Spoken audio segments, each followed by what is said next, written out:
Moral History Project. I'm Hannah Nordhaus. I'm interviewing Chuck Bogard. This is our second tape, and it's still October 25th, 2004, and we're at Chuck's house in Nevada.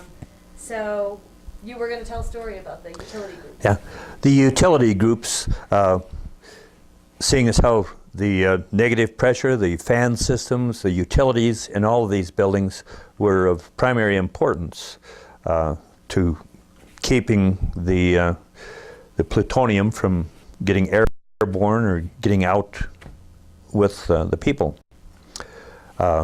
So when we appointed shift superintendents, they went to utility managers that were on all shifts and overseeing all of the utility managers in various buildings. Like they had utility guy in the water plant and the sewer plant. They had ones in each building, and 776, 707 had one manager doing all of their utility work.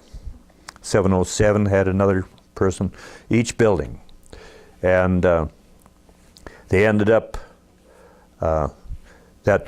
that one guy then lived with us physically in the shift superintendent's office. And that was really nice for both of us to learn how the utility people work, and quite often we would get into some of their work. Of course, I had worked with the utility group a lot before that too, with the modifications of building 707, 76 for the new filter plenums.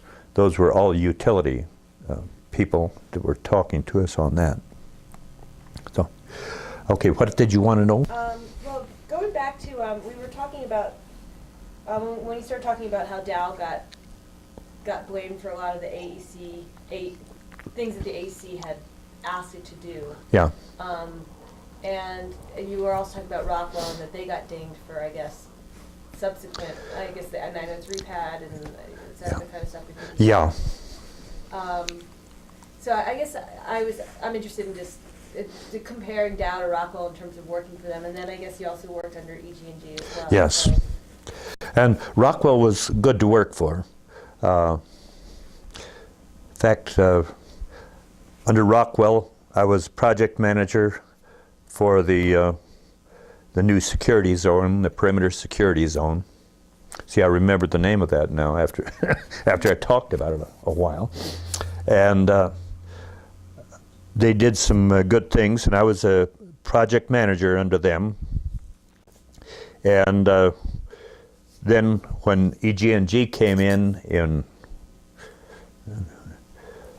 what year was that they came in? 89, 90, somewhere around. I think so, yeah. And they came in, they're out of Massachusetts, and they brought some of their top managers in with them. When Rockwell came in, they brought new top management. And so you were dealing with people that were having to feel their way along because they didn't know Rocky Flats. So thank God they kept them.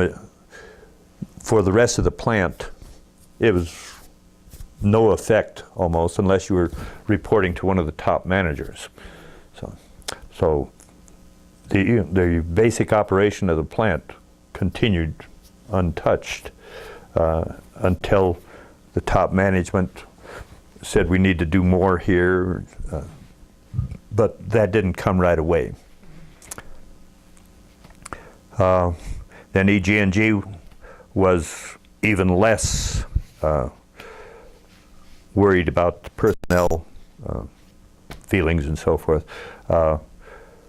Rockwell gave awards for service, and I got a 35-year pin from them, I believe. 30-year. And when I got with EG&G, I had to ask my boss, is my 35-year pin coming? Because it said in the in the personnel information that we get a 35-year pin too. Well, they just gave it to me. No big ceremony or anything, no recognition thing. So they were, and I'm sure that they were probably doing it with the approval of DOE. So DOE and AEC were in on all of this stuff, and we never felt that they accepted any responsibility. So any personnel problems that they had, DOE probably had something to do with those. And then I decided to retire from EG&G because they were going to give over this to Kaiser Hill, which was all spreading out all of the operations to different contractors. And I could see, oh, I think they've got something like 70 contractors out there now. And who do you know to call in the middle of the night if something is, they've got a security problem or a fire or some problem. And I decided that I didn't want to mess with that. And as it turned out, I missed the last 9 years of shift superintendents. They went out in August of the last year, I believe. No more shift superintendents. They went out at the same time security went out. After the plutonium was done. Yeah. What is your, you mentioned the FBI raid briefly. I'm wondering what your experience of that raid was. And for one thing, I was, when was that, 82? 89. 89. I was on vacation when that happened. I come back and everything's changed. This is CU Buffalo's cup. Yeah. Got to put a plug in. My wife is with the CU Alumni Choir, directs that. And they just shut down a lot of the operations. I can't remember too much about it because our group wouldn't have been involved in that. I don't remember much about that, really. Because it was more about environmental waste and storage Yeah. and that sort of thing. And Yeah. you were involved in that. No. Okay. Now you were never in the union, right? No. And were you involved as management in dealing with the union at all? No, not at all. The union was never involved with engineering, and I was in engineering before I became a shift superintendent. And so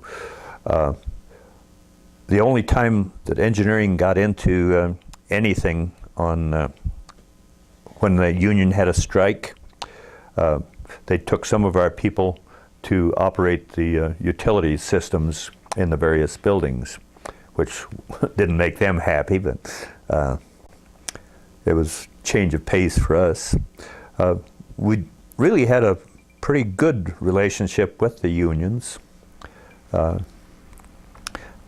think only a couple times did they strike out there in my terms.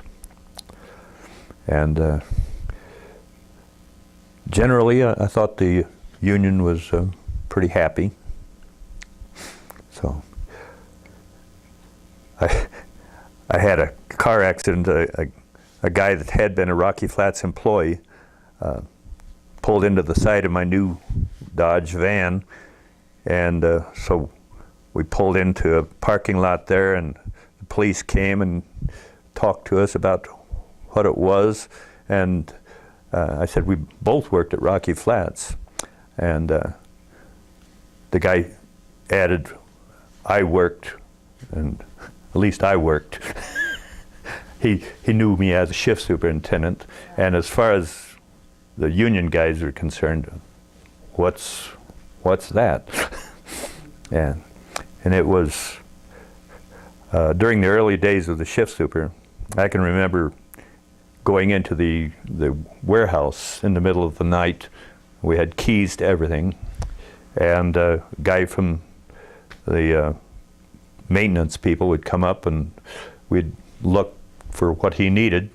We'd usually find it, but he would have had to have waited a whole shift before they had a shift superintendent on. So we helped a lot during those early days, and all the time we did things like that. So I was kind of put out that union guy said I didn't work. And I just told the officer that I didn't want to press charges against the guy. I almost I was tempted to say, put it to him. But Did you feel that the union had much impact at the plant? Yeah, I'm sure they did. They helped with wages for everyone. They were a constant watch on safety. Of course, some of the people in health physics were union people, so they would be, they were the workers, and every once in a while we'd hear some fuss that something wasn't right, wasn't being done right, and when the union was unhappy with us, the health physics group was a point of control. They, if you were going out of an area, a hot area, and going into a cold area, they could just take 15 minutes to check you out very thoroughly to see that you weren't carrying any plutonium, and they did. So things would slow down drastically just because the monitors were going by the book and checking everything where they knew that everything didn't need to be checked. But so that was one way that I dealt with them a little bit, because engineering had to go in and out of the back areas and so forth. So you were talking about security in the old days. What the building I worked in 991, you had a security post to go through there to get into the building, and then to get into the back area of the building, you had another security post where they took the badge that you had to get into the to the cold area, and they exchanged that for a badge that they had for individuals that were booked in there. And if you didn't have a badge there, you had to be cleared in by the building superintendent that it was okay to let you in. And then they would give you a visitor's badge, and they would give you a film badge also at that point. Dosimetry? Yeah, dosimetry badge. So in that way, there was a lot more security. And of course, they no longer, when they got their perimeter security zone, we weren't really storing pits down in that building, I think. And that security, that second checkpoint, went out the window. And basically the second checkpoints went out. If you got into the perimeter security zone, I think you were able to go pretty much any place. So Nancy had wanted to know what exactly was Q clearance, and I guess I would add to that how that changed, because it seems like it got sort of modified over the years. Yes, the way they worked with it. Q clearance took about 4 months to get when I started out there. And when I started, there were only about 1,200 employees there, and they all worked for Dow. So that was what became a separate security organization, as well as everything. And when I could have started work for Rocky Flats in say, August of 1955. But it took until about October before they had me Q cleared.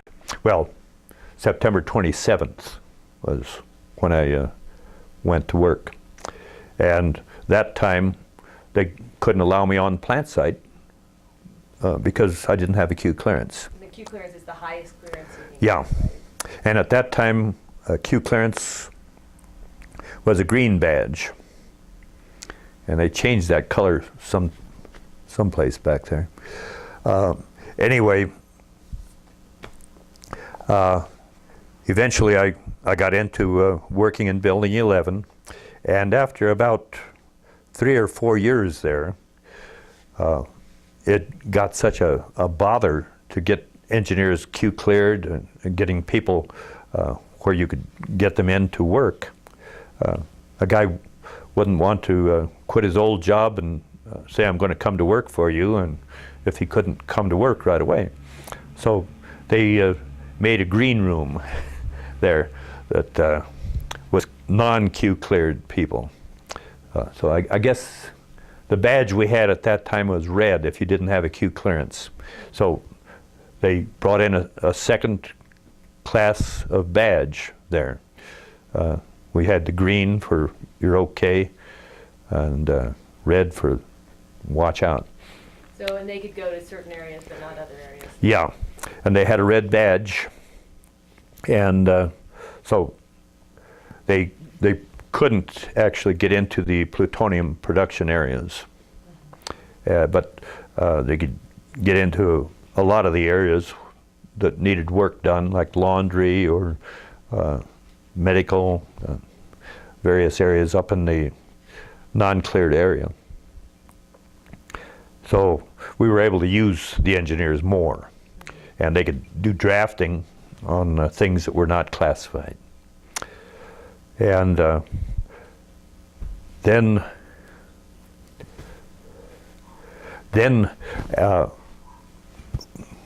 the green room, that non-Q cleared area, disappeared when we went down to 40th and Wadsworth. We moved off the plant site so that the people could come to work there and wouldn't need a clearance, but depending on where they wanted to go out in the plant, they'd be limited. And I don't know how that affected too much because I had a Q clearance at that time. But it wasn't good. The security was always a little extra controls on you. And then the security over the years, they opened it up a little bit, but basically you had to go through a guard and check your badge, and to get into most of the buildings, you had to have the okay of the building manager. And to go into Building 81, where Lyle Zotner was the building manager, who hated Bert Shepard, the engineering manager. They had both worked at in Michigan together, I think. You just about had to say something like, Shepard's a son of a bitch. And then he said, okay, you can come in. But,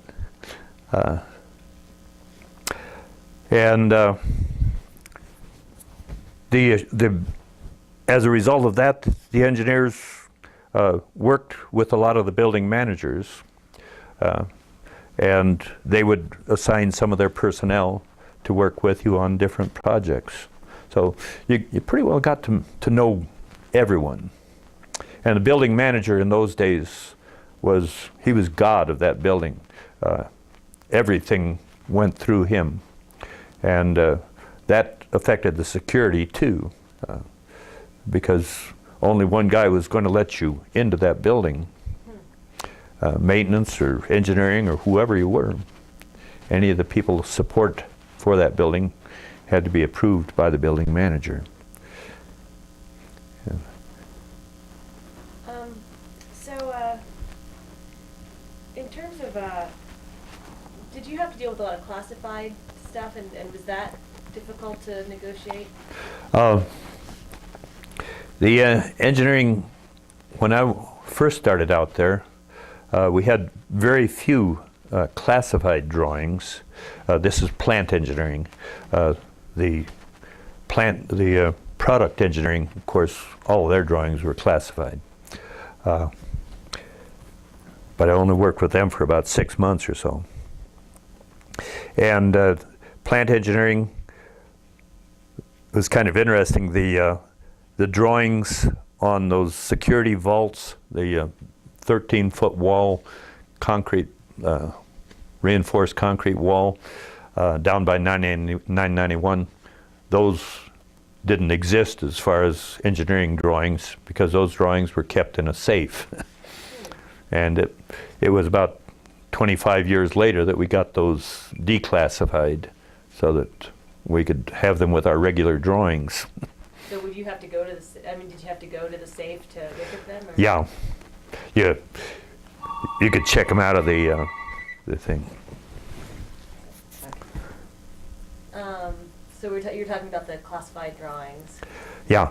So plant engineering didn't have much to do with classified drawings because production work that we were doing was, or not production, but additions to a production building weren't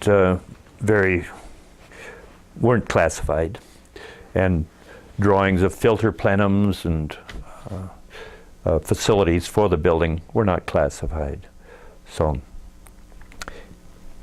one thing I'm wondering, if you were given a blueprint of one of the buildings you worked on most frequently that changed a lot, the original drawings versus what it looked like before it was torn down, would it be recognizable at all? The drawings? Yeah, for how the building started versus how it changed over the years. Yeah, we kept all of the drawings, and I don't know where engineering has, I would imagine those drawings are kept, but we had a drawing list that listed all the drawings, and we had them categorized as to whether they were building drawings or whether they were plumbing, whether they were electrical, and the first drawings on all of those would be Austin drawings that built the original plant. And we would use those, and if you were changing where a line was heading, or where a exhaust duct was going, you would change that original drawing, so to show it the way it is. So the as-builts kept up with the Yeah. original drawings? As well as they could. As well, I understand that was sometimes hard. Yeah. And some of that was engineering's fault for not putting the change on the drawing, but very little of that. But the maintenance people could go in, and if they needed to move a duct or something, change something, and if they didn't need drawings, okay. Happened. Yeah, and I think probably electrical, that would have happened on more than duct work or anything like that. One thing I'm wondering, I spoke with Ed Vivoda, Yeah. and he mentioned that there's difficulty when women started working production with the laundry facilities. And I was wondering how, as from the engineering perspective, how you had to adapt the plant to social changes like that. Yeah. When I first started out there, women were probably not much in production at all. And as far as secretaries and so forth, they couldn't work overtime because management, Heine Langell especially, that was Dow's manager from Midland, the first one, he felt that women men couldn't be trusted with women. After 5 o'clock. Yeah, after 5 o'clock.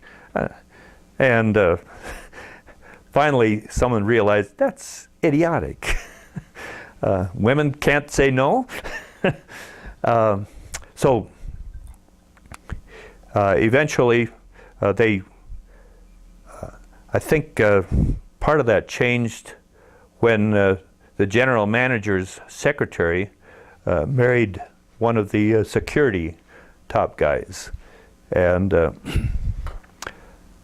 he realized, well, maybe they could work with the men.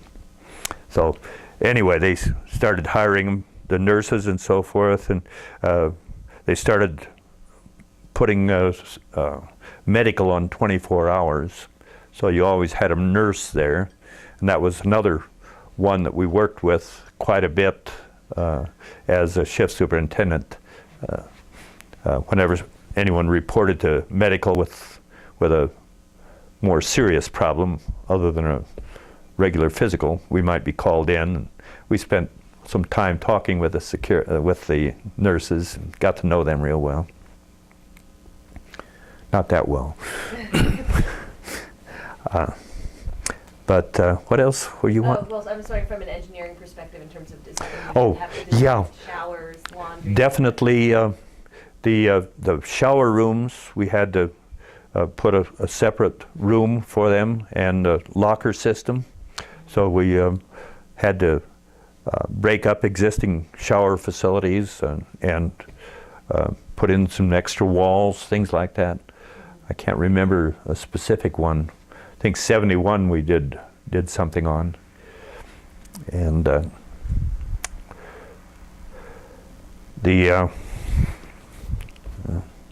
Laundry or anything? the laundry, I don't remember anything different on the laundry that they would have had to do, but engineering wouldn't have been involved on that.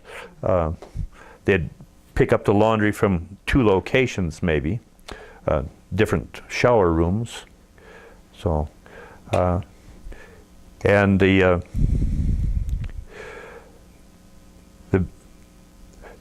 at one time, all the laundry was,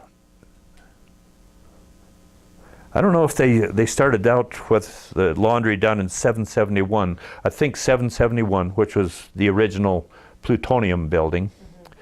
And the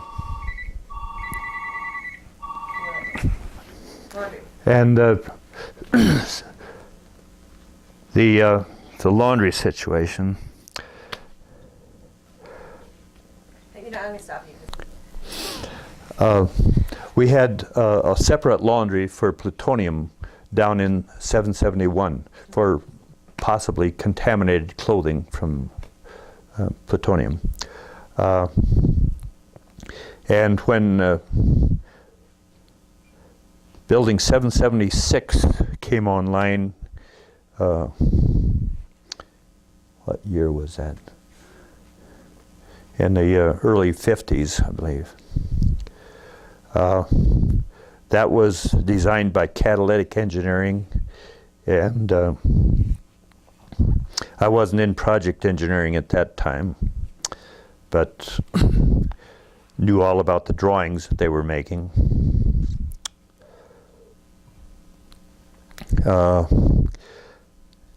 I don't remember anything about the laundry at that time in 71, and I don't think there was a laundry in 776.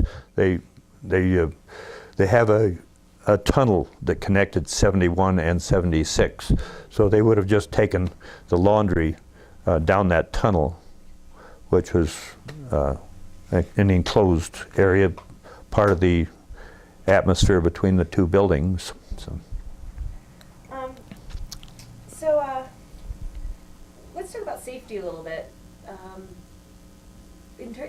Did you, the public has a perception that Rocky Flats wasn't a very safe place to work and it was a threat to the community. Did you ever feel that way?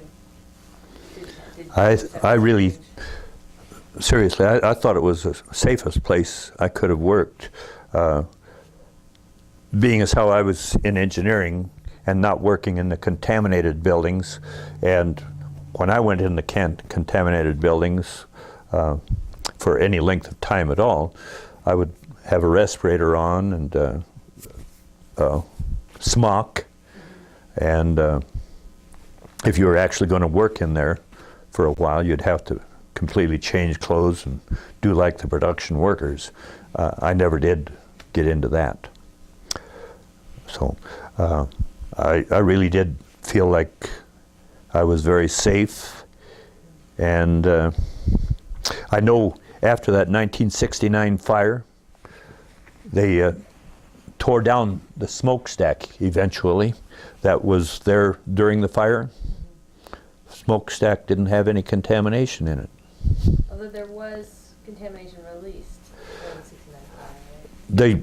They said there was, and I think probably there was, but it evidently wasn't so much that it coated the inside of that exhaust duct. Of course, it might have been in the center part of the duct going out with the air, but I thought that was interesting that and the 71 building stack, they just dropped down. I don't know how much contamination that would have had in it, but they had a 1959 fire there in glove boxes I designed. That was another case of where you want to be able to see everything if you're doing research work and so forth. So they liked those glove boxes with a lot of plexiglass on them. And at that time, we didn't really realize how fast plexiglass burns. It's kind of like charcoal. and they got it started there somehow, and the plexiglass burned with this dense black smoke, and got pulled into the filter plenums, and they didn't have fire sprinklers on the filter plenum like they do now, or did now, and so I think they hold through at least one or two filters, and of course, well, but that was a lot worse than it would have been if we had had new design on those filter plenums, and like they did after the 69 fire. So, but it took the 69 fire to really get the Department of Energy and Rockwell, or Dow at that time, interested in really changing the way things were.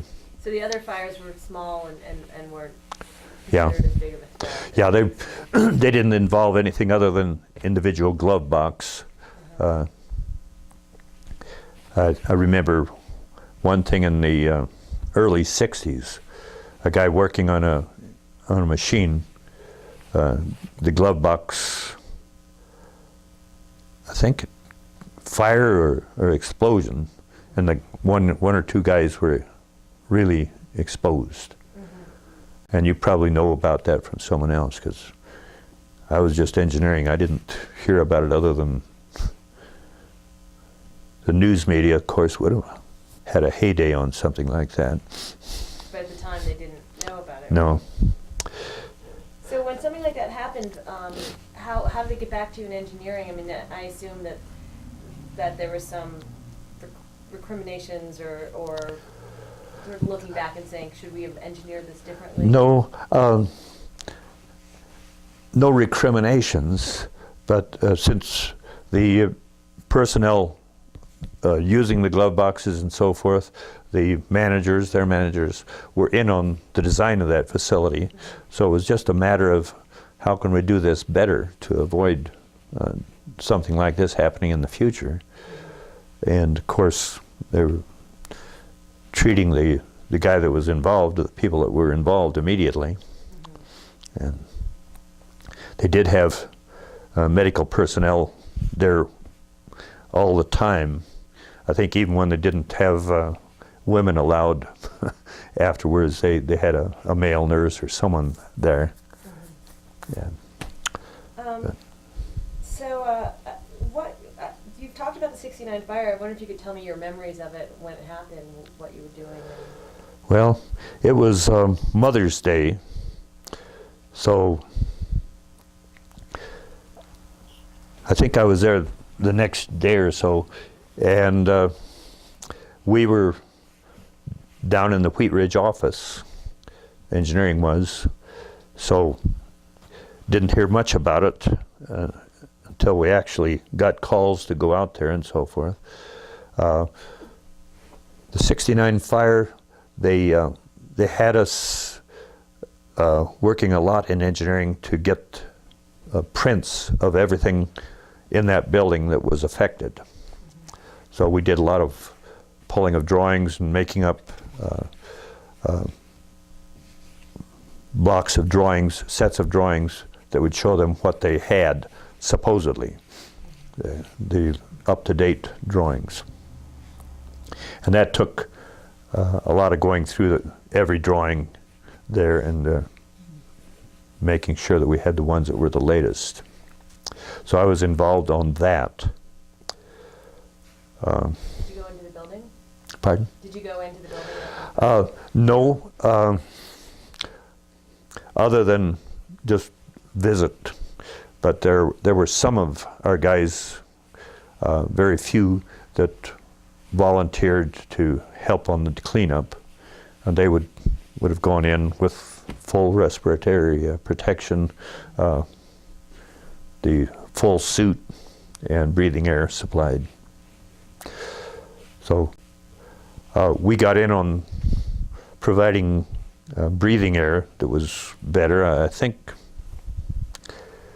eventually, rather than have those guys work on supplied air that's from a tank on their back, they gave them a breathing air source that they could walk around with a hose on them that provided the air. So there was, I think we must have done some redesign of breathing air suits at that time so that they could work with it.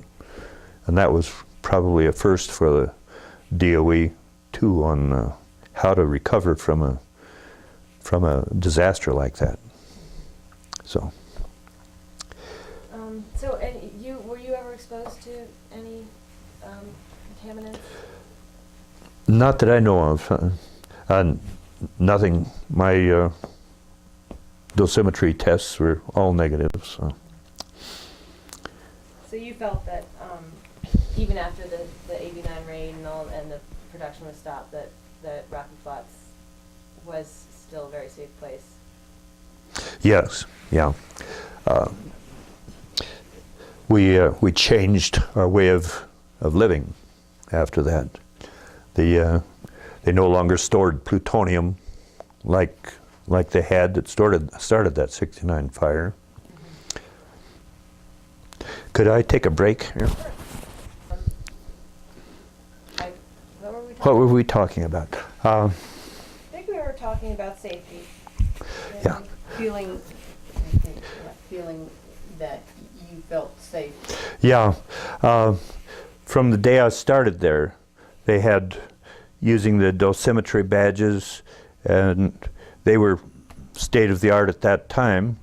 And the health physics people, union or not, felt very strongly that they were the safety part of the plant, and they enforced all those safety regulations real well.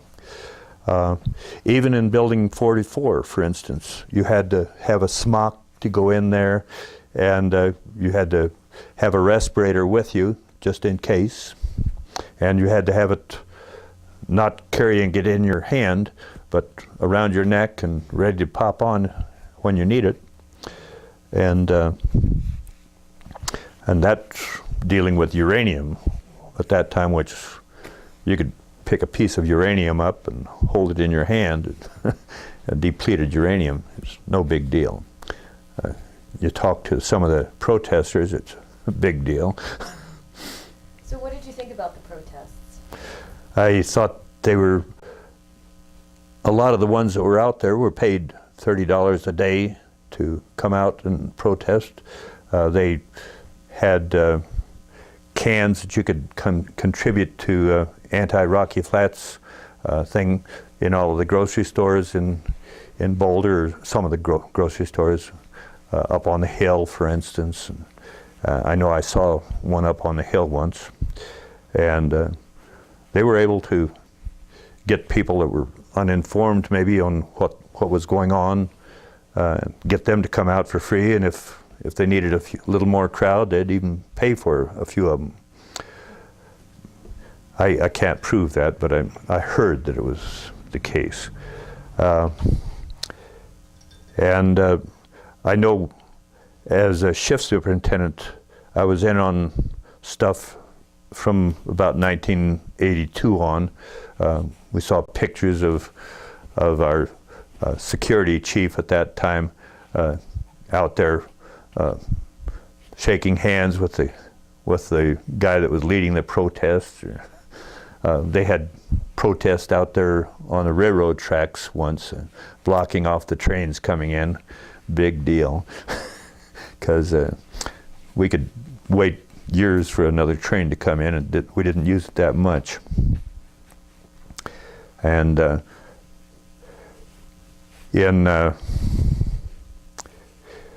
they used to be able to protest out on the highway, but and they didn't really start protesting until after the '69 fire, because before that they didn't really know what was going on out there. After that, they didn't know for sure what was going on. But we built another access road out to the east, and that made their demonstrating a little more difficult. They had to staff two places, and but they still had people at the east entrance and the west entrance, but mainly the west. So the Indiana Street Yeah. entrance, and that wasn't built as, was that built as a result of the protest, or was it planned? No, it was planned. People living in Arvada and Denver were having to go all the way to Highway 93, and Highway 93 is a mess. If you ever have anything to do with this C470, people wanting to put C470 on 93, that's crazy, because I remember going to work one morning and the wind was blowing and ground blizzard, and we were stopped and the wind blew us off the road. Yeah. So don't go on Highway 93. It's a wind tunnel. So when you learned the production was going to stop at Rocky Flats, what was your reaction? Well, at that time I was in shift superintendent, and we knew that they'd have information or workers going on there for a long time. In fact, when they were cleaning up, I think the employment rose some. You probably know for sure. But and then let's see, EG&G hadn't gotten the separate contractors, but at that time we had security. After that closer, security was a different company than the manager, the operation of the plant itself. So, but. Did you think it was a good thing that production stopped, a bad thing, or neutral thing? I thought it probably was not the way to stop things. The anti-nuke people were probably in with the people that the security people, the FBI came in, and there were charges made that the FBI had to investigate, I think. I wasn't with security like that, and so I didn't know what the charges were.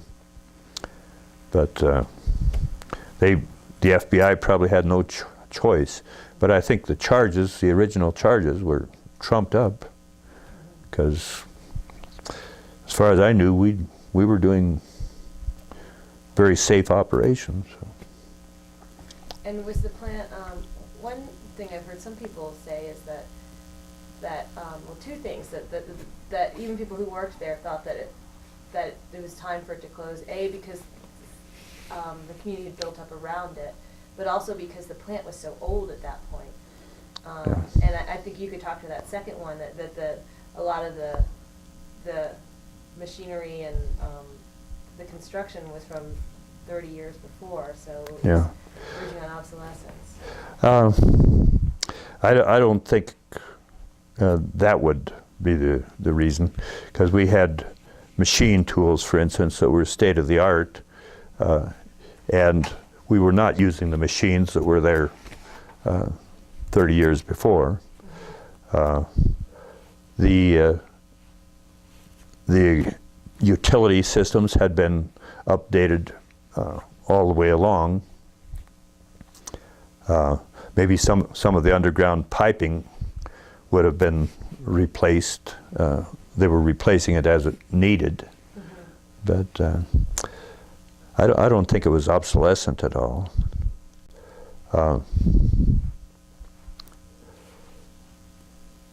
One thing is that probably DOE said, well, we can live with that. So they didn't fight it, because in the old days, they didn't put a special atmosphere inside these pits, and they were just air. And plutonium, in effect, rusts. And they found a few of these pits that had been there for 20 years that were dust plutonium in the middle, wouldn't have worked. Well, they changed that and put a protected atmosphere in the pits. And so they're more long life now. In fact, I don't know what their life is. Wouldn't tell you if I knew, probably. But I'm not holding anything back. So, go ahead. So how did you feel about working in a plant that produced a key component of nuclear weapons? Well, I kind of feel the way a lot of the people did. I know when my boss retired, Ed Young, he was security director, and Mike Shannon, that was the manager of finance out there on the board of directors. And we had a nice dinner party for him in Boulder. And Mike got up there and was talking about, you know, when we came to work back here in 1952, 53, he says, we thought we were maybe part of the Cold War, that we were fighting a battle. And he says, you know, we won that battle. So that's pretty much what I feel.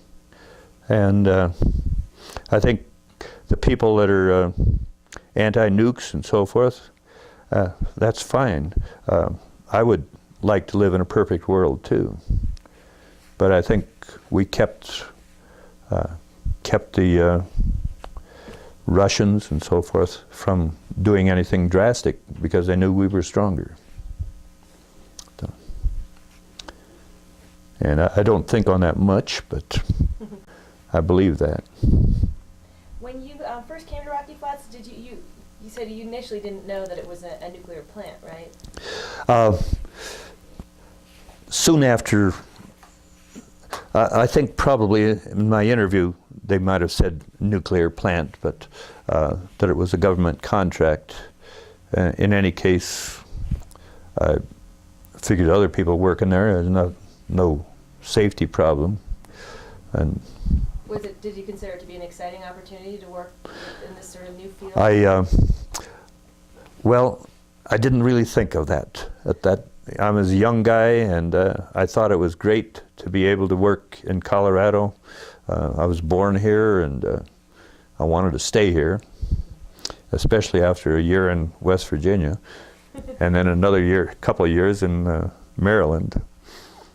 But I've always thought it was a really good experience, and working with people that were dedicated and intelligent, working with new problems that no one else had met before. And we worked pretty closely with the design agencies. I remember one time when we were working on this glove box leakage problem, when we were going to inert the glove boxes with nitrogen, we went to about 5 different Department of Energy plants, and we were far ahead of any of them. But we did find a new way to put on glove box windows at the Los Alamos.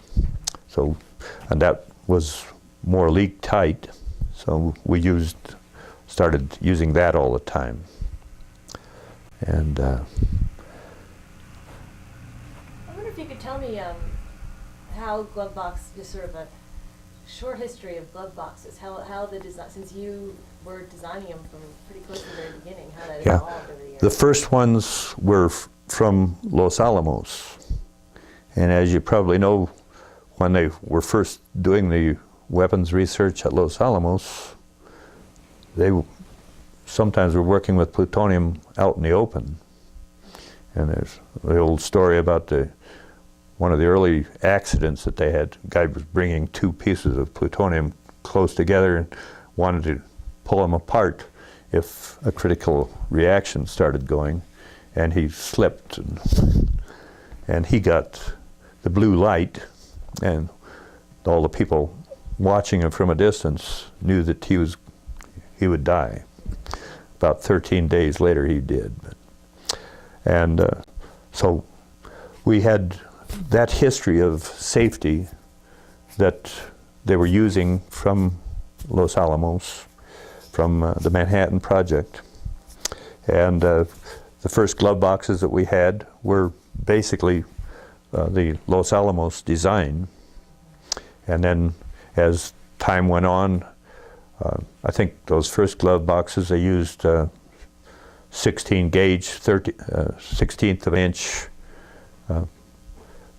steel, stainless steel, and we decided that 1/8 inch was a lot better, 11 gauge. And it evolved. We got stiffer seats for seating the glove box windows with the gasket onto the glove boxes. We put in tighter tolerances on flatness of that surface. Went to 2-inch separation of the bolts that are holding it down to the surface. And just doing like anyone, you know, the second time you do something, it's going to be better than the first time. So a glove box today, is it very different from a glove box in 1975 after you changed them from the 69 fire? Well, since 1982, I wasn't in the glove box design area, so all I would have seen was what I saw of new ones being installed.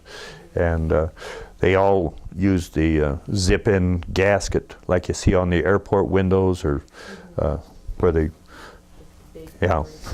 it's seals on the one surface and seals on the other surface, and both of them very tight. So, and that's about all. If you're designing for someone's workplace, you have to design about the same area. Probably the production people added some little fixtures so that they could put that fixture in the glove box and pick out their tools easily, whatever they wanted to use. They'd have to install that in the gloves, right? Yeah, you'd have an entry port where you'd have a plastic bag, for instance, and that would seal the opening. And over that plastic bag, then you'd put another plastic bag and dump the first plastic bag into the box, pull it in from the inside. And the tool would be in between the two plastic Yeah, plates then? yeah. Ah, okay. And I was wondering about how they got it yeah, in there. and they could also do it depending on what it was. They had a little entry glove box that you could open one door, put something in and shut the door, and then open the door from the inside and pick that out. And they would periodically go in and have to decontaminate the interior of that entry box.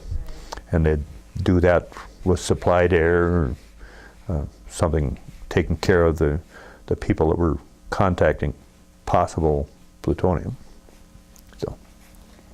Okay, well, we've got about 5 minutes, so I just ask you, just going to jump around now. 'Cause, I guess from an engineering perspective, I'm wondering if you could tell me what your favorite building was, if you had one. Probably building 76. So, building 76. Yeah, 76 was the main production building. 707 wasn't in existence at that time, and I liked them because of the personnel involved. Their building manager had come out of the Los Alamos area and had one leg that was game, but boy, he was he was a good manager. Can't remember his name right now. And working with the people in the maintenance and the people in production that were working with me on buying machine tools, for instance, real good to deal with. And it was, I liked them all really, but 76 I did a lot of work in. Then 707 later was great. So, what were your favorite and least favorite things about working at Rocky Flats? Favorite what? Favorite and least favorite things about working Oh. at Rocky Flats? Well, least favorite probably would be riding on a shuttle van from engineering's remote locations for long years out to Rocky Flats, and the hindrances that gave us in working with them. And purchasing had the same problems. They'd have to be talking to someone about something they're ordering for them and have to go out there to see them rather than have them come up and to purchasing. And so it was hard for the whole plant, really. And then they put that building, new building 30, I believe it was, or the engineering building just to the west of the plant site, engineering and purchasing all in one building. They always put engineering and purchasing together. And favorite? Favorite, I think the medical department, seeing as how I dealt with them an awful lot and worked with their nurses a lot, and I enjoyed going over there. And security, I always liked to deal with them. Usually the shift superintendents would start out the night shift with Tadolini was his name, the captain of the security forces at night, and we'd go over there into the dispatch office and flip a coin for who's going to buy coffee that night or something like that. But it was just time to get together with them. But I liked Rocky Flats, period. Okay, well, we're out of time, so thank you very much for participating. It was a great interview. And, stop now.